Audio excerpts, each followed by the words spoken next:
आदेश। जय महाकाल। साधकों, क्या तुम्हें लगता है कि तंत्र केवल अपने लिए किया जाता है? क्या तुम्हारे परिवार में बीमारियां पीछा नहीं छोड़ रही, या एक के बाद एक दुर्घटनाएं हो रही हैं? कई बार तुम्हारी गलती नहीं होती, बल्कि तुम्हारे कुल पर किसी ने गंदी नजर डाल दी होती है। जब जड़ में जहर डाला जाए तो पूरा पेड़ सूखने लगता है। ऐसी स्थिति में एक ही रास्ता बचता है, कुल की रक्षा के लिए उस पहरेदार को खड़ा करना जिसके आगे काल भी रुक जाए। नाहरवीर साधना के इस दूसरे भाग में मैं तुम्हें वो ब्रह्मास्त्र मंत्र और विधि बताऊंगा जिसे तुम्हारे पूरे खानदान के चारों ओर एक सुरक्षा घेरा खिंच जाएगा। आज हम समझेंगे कि नाहरवीर कैसे तुम्हारे पूर्वजों और कुल की शक्तियों को फिर से जीवित कर देते हैं। साधकों, कुल का मतलब है तुम्हारी जड़ें।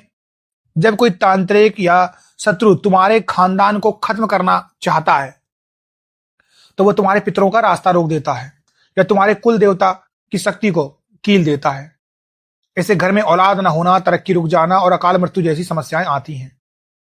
नारवीर वो शक्ति है जो इन कीलों को अपनी दहाड़ से तोड़ देती है। वे तुम्हारे कुल के टूटे हुए सुरक्षा घेरे को फिर से जोड़ देते हैं।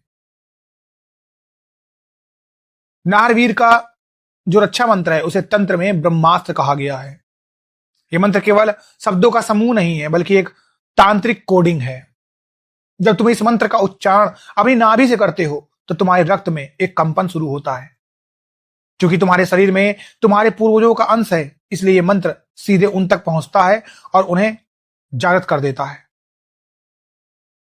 यह मंत्र तुम्हारे घर के मुख्य द्वार पर एक ऐसी अदृश्य अग्नि पैदा करता है जिसे कोई भी नकारात्मक शक्ति पार नहीं कर सकती। काम बन जाना और कुल में शांति के लक्षण।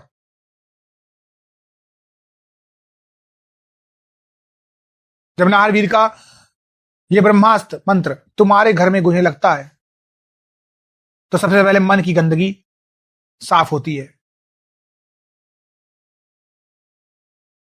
परिवार के सदस्यों के बीच जो बेवजह के झगड़े थे वे खत्म होने लगेंगे। घर में रहने वाले लोगों को रात में सुख की नींद आने लगेगी। तुम्हें ऐसा महसूस होगा जैसे कोई बड़ा बुजुर्ग लाठी लेकर तुम्हारे घर के बाहर पहरा दे रहा था। यह संकेत है कि नाहरवीर ने तुम्हारे कुल की कमान संभाल ली है। इस साधना के लिए तुम्हें किसी विशेष कर्मकांड की जरूरत नहीं है, बस तुम्हारी तैयारी, पात्रता मजबूत होनी चाहिए।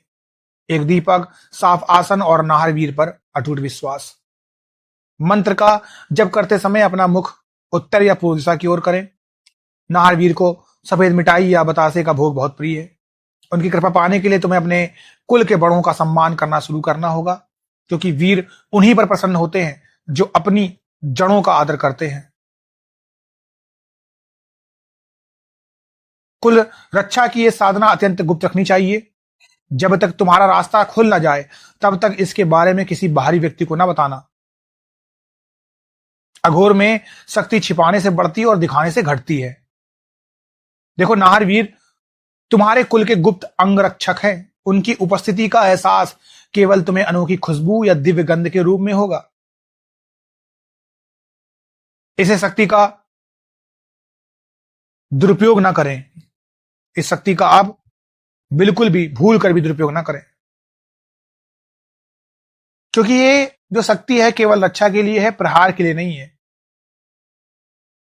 इसे एक अत्यंत सरल उदाहरण से समझते हैं।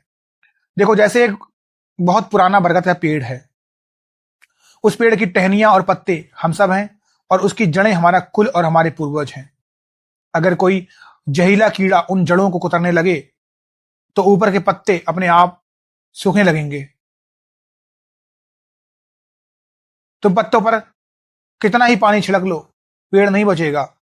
तुम्हें जड़ों के पास एक पहरेदार खड़ा करना होगा जो उन कीड़ों को मार भगाए। ठीक वैसे ही नाहरवीर वो पहरेदार है। तुम्हारी साधना वो बाण है जो जड़ों के चारों ओर लगा दी जाती है। जब तुम ब्रह्मास्त्र मंत्र का इस्तेमाल करते हो तो नाहरवीर उन तांत्रिक कीड़ों को खत्म कर देते हैं जो तुम्हारे खानदान की जड़ों को खा रहे थे। जैसे ही जड़ें सुरक्षित होती है, पूरा परिवार यानी वो बरगद का पेड़ फिर से हरा भरा हो जाता है और उस पर खुशहाली के फल लगने लगते हैं। आज जो बताया वो सिर्फ संकेत है। समझने वाले यहां नहीं रुकते। जो आगे बढ़ना चाहते हैं उनके लिए अगला चरण यानी भाग 3-4 केवल सदस्यों के लिए खुला है। आदेश, आदेश, आदेश, निर्णय तुम्हारा है। जय महाकाल।